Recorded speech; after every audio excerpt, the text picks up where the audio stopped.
Chief Haniyeh की मौत के बाद मिडिल ईस्ट में जंग की तैयारियां शुरू हो गई हैं।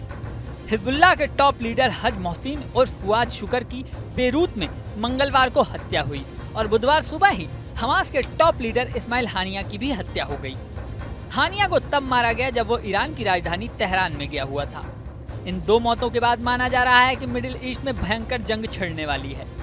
अब ईरान, हिजबुल्लाह, हमास और हुती चारों मिलकर इजराइल के खिलाफ जंग शुरू कर सकते हैं। इस मामले में विदेश मामलों के जानकार संजीव श्रीवास्तव ने क्या बताया, सुनिए। इसी तरीके का डायरेक्ट रिस्पांस करता ईरान, यदि इजराइल के विरुद्ध कोई डायरेक्ट रिस्पांस करता है तो ऐसे में ईरान को भारी क्षति उठानी पड़ सकती है।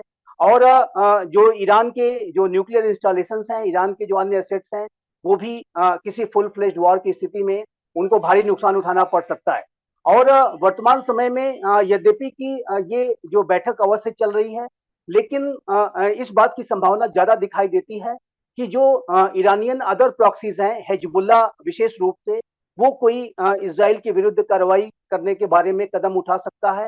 हिजबुल्लाह और इजराइल के बीच में वर्तमान समय में तनाव ज्यादा है और आप जानते हैं कि एक रिपोर्ट ऐसी भी है कि बीरूत में जो हमला इजराइल ने किया है, उसमें जो गोलान हाइट्स में जो 13 बच्चों की मृत्यु के लिए रिस्पॉन्सिबल जो हिजबुल्लाह का कमांडर था, वो भी इजराइल ने मार गिराया है। तो ये जो रिस्पॉन्स है, ये हिजबुल्लाह की तरफ से आ सकता है। यही नहीं, defence expert retired colonel Shailendra Singh ने भी कहा कि ईरान, हिजबुल्लाह, हुती मिलकर कभी भी इजराइल पर अटैक कर सकते हैं। इससे दो बातें बड़ी क्लियर हैं कि as far as Israel is concern, वो किसी को भी नहीं छोड़ेगा, including the political leadership of Hamas. ये बिल्कुल क्लैरिटी के साथ है। जहां तक लड़ाई खत्म होने की बात है, मुझे लगता है अब लड़ाई और भयंकर होगी। क्यों? क्योंकि हमास सो कॉल्ड अपने बदले के लिए काम करेगा। मे बी ईरान और ज्यादा वेपन सिस्टम्स देगा, हिजबुल्लाह और ज्यादा इन्वॉल्व किया जाएगा, हुती जो है वो भी इन्वॉल्व किया जाएगा।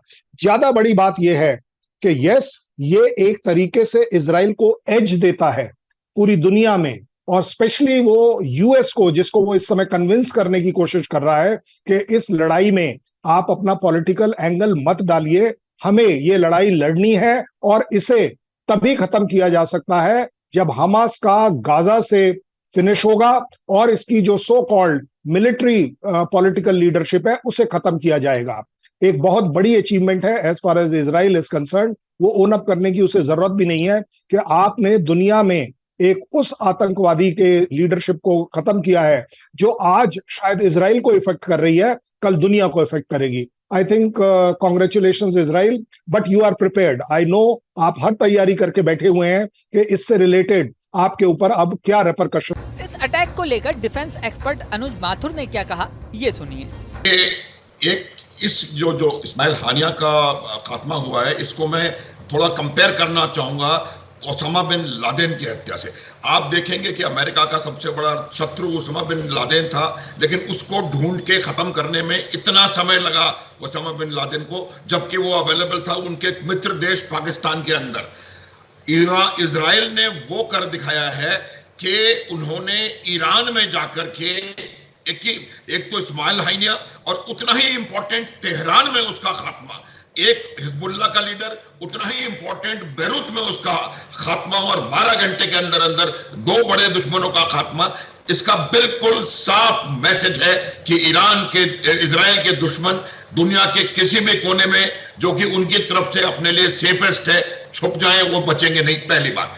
दूसरी बात, इसका बहुत बड़ा असर होने वाला है हमास के ऊपर। ये पिछले 8-10 साल से हमास का बिल्कुल अनडिस्प्यूटेड टॉप लीडर था, पॉलिटिकल लीडर, मिलिट्री लीडरशिप की हायरार्की में आगे बढ़ के ये उभर के आया था, और इसके जाने का निश्चित रूप से बहुत बड़ा असर होगा।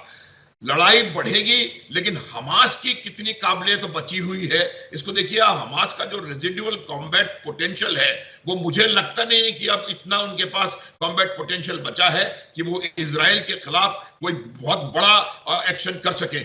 लेकिन अब जैसा कि शैलेंद्र जी कह रहे थे, अब जो है हुती और हिजबुल्लाह और ये तमाम जितने भी ईरान के प्रॉक्सीज हैं, वो लोग इस जंग में तेजी लाने का प्रयास करेंगे और किसी ना किसी तरीके से इजराइल के ऊपर हमले बढ़ेंगे। एक चीज और प्लीज, हमास का जहां तक खात्मे का सवाल है, हमास एक आइडियोलॉजी है, आइडियोलॉजी का खात्मा हो नहीं सकता।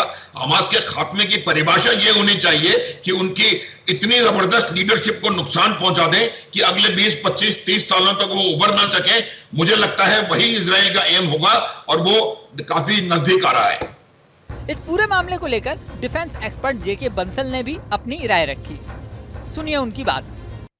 देखिए, झटका तो इसमें दोनों तरफ से है।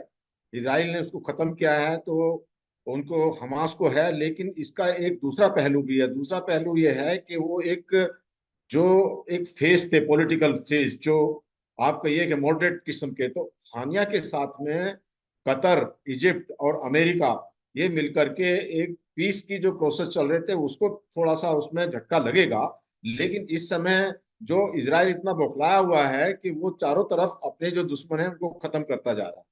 तो आज बड़े खुशी की बात है इजराइल के लिए, लेकिन इजराइल के लिए खुशी की बात तो तब होगी पूरी जब उनके जो बंधक हैं उनको छुड़ा लिया जाएगा, और जो असली मास्टरमाइंड है याह्या सिनवार, उसको भी खत्म करना बहुत जरूरी है, क्योंकि वो टनल में फंसा हुआ है, उसको अभी खत्म नहीं कर पाए। हालांकि एक जो मोहम्मद दायफ था जिसने भी इस अटैक का जो पूरा मास्टरमाइंड था उसको भी खत्म कर दिया है इजराइल। तो इजराइल ने अभी बड़ी तैयारी की हुई है जो हिजबुल्लाह के ऊपर अटैक करने के लिए और ईरान पर अटैक करने के लिए। जो रिएक्शन आ रहे हैं, बड़ी एक विचित्र बात यह है कि जो मोहम्मद अल हुती है, जो हुती का हेड है, वो ये कह रहा है कि एक बड़ा हीन क्राइम है और इसमें जो है ये लॉ का उल्लंघन है। अब बताइए, जो हुती हैं ये टेररिस्ट ऑर्गेनाइजेशन है, जो उल्लंघन क्या, जो कानून का कोई मानते ही नहीं है। ये इनके अंदर ना मानवता है, ना कानून है, ना किसी प्रकार का इनके अंदर दया धर्म है, और ये अभी कानून सिखा रहे हैं जब इनके एक सहयोगी जो हुती, हमस, हम और ये आपके जो जितने हिजबुल्लाह हैं, ये सारे ऑक्टोपस की सारे आपस में सहयोगी हैं। अब जंग के बढ़ते संकट के बीच वैश्विक हालात कैसे बदलते हैं और इस जंग को रोकने के लिए वैश्विक शक्तियां क्या प्रयास करती हैं, ये देखने वाली बात होगी। इस वीडियो में फिलहाल इतना ही, लेकिन जाने से पहले सबसे जरूरी बात, अभी आपको स्क्रीन पर एक QR कोड दिखेगा जिसे स्कैन करके आप हमारे व्हाट्सएप चैनल से जुड़ सकते हैं। इसके अलावा हमारे चैनल को अगर आपने सब्सक्राइब नहीं किया है तो सब्सक्राइब कर लें। स्क्रीन पर दिख रहे बेल आइकन को भी प्रेस कर दें जिससे हमारे नए नए वीडियोस की नोटिफिकेशन आपको मिलती रहे। मिलते हैं नेक्स्ट वीडियो में, बने रहें न्यूज नेशन के साथ। न्यूज नेशन अब व्हाट्सएप पर खबरों की ताजा अपडेट के लिए न्यूज नेशन के इस QR कोड को स्कैन करें।